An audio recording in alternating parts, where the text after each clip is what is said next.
The order of the day.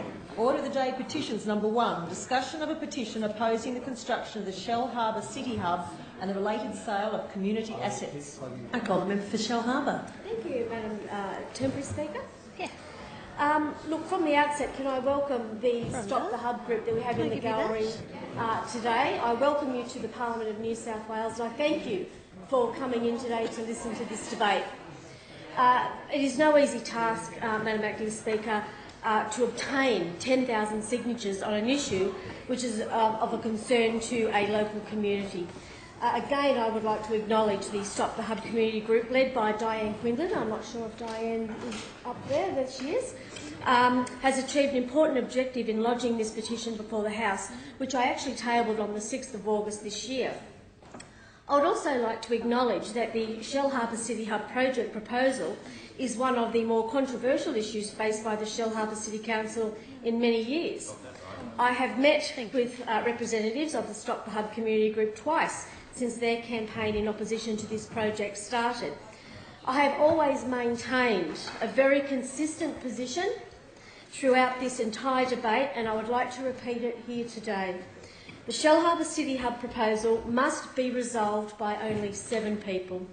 I have happily made direct representations to the Mayor and the Council on behalf of all constituents who have approached me on this issue. I have asked the Council in each case to consider carefully the views of all of those who oppose the project, just as I have for those who have indicated support for it. Unlike others, I will not misrepresent or inflate expectations of those on the Stop the Hub community group or any of the 10,000 signatories to this petition by claiming that I have more power than I actually do.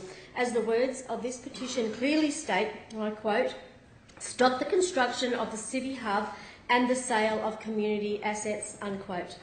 This petition should have been put before the Shellharbour City Council.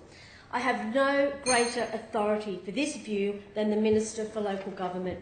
In responding to the petition, he said, and I quote, "Ultimately, the issues raised in the petition are essentially matters for Council to deal with at the local level.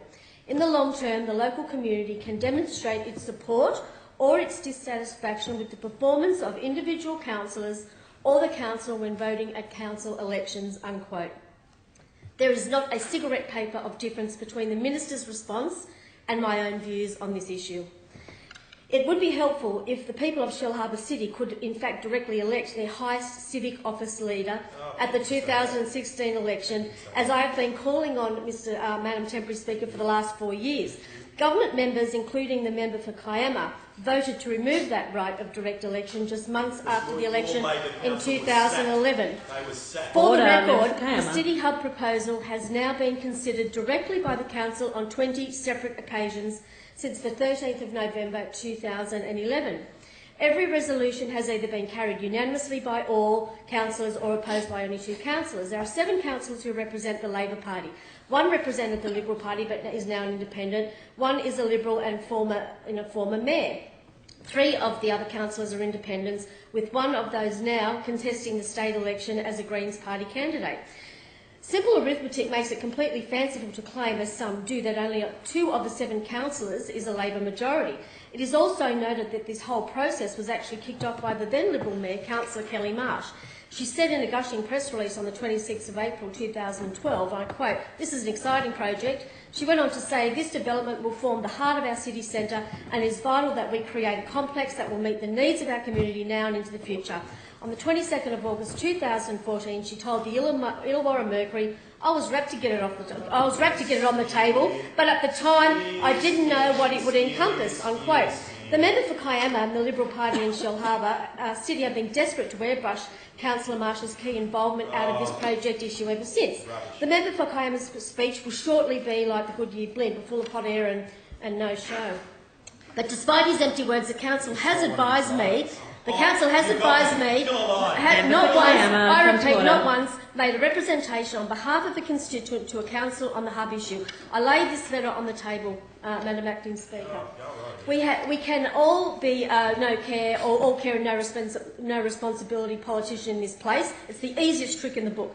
The member for Kiama is strongly opposed to this project, as he suggests. I will challenge him to bring forward a private member's bill to give it legislative effect to the demands of the petition and stop the projects in its tracks. He is a member of the government with substantial majority in this place. He could, if he was serious, have the government and the parliament vote on a bill before the end of the year. But the member for Kiama actually agrees with my position.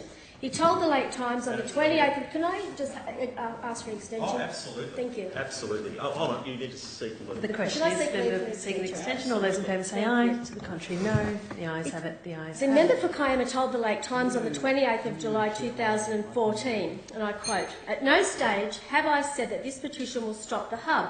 The decision for the City Hub rests with the Shellharbour councillors," unquote. I have proposed that the Stop the Hub community group should meet with all councillors and senior staff council officers to negotiate the concerns they have in relation to the hub proposal. I urge the Stop the Hub community group to revisit their decision not to do so. I also call on the 7 councillors to be far more proactive in their direct consultations with the local community. This is a big project and is incumbent on all of those who support it to directly put the case to the community to persuade residents of its necessity. If the case for the project cannot be sustained because of community opposition, then the council should revisit the scope and financial viability of the whole endeavour. Councillors Marsh and Moran should stop outsourcing their dismal failure to persuade 5 of their colleagues to the merits of their argument. Instead, they should try to shift responsibility for their failure to other levels of government and this parliament. I say to all councillors that this project is a matter for your council to resolve. You were elected to make these hard decisions. If you support the project, convince the residents. If you oppose the project, convince your colleagues to vote with you against it. I will continue to call for talks, negotiation and compromise by the council and community stakeholders as a part of the decision-making process that council must undertake in ultimately determining this hub's future.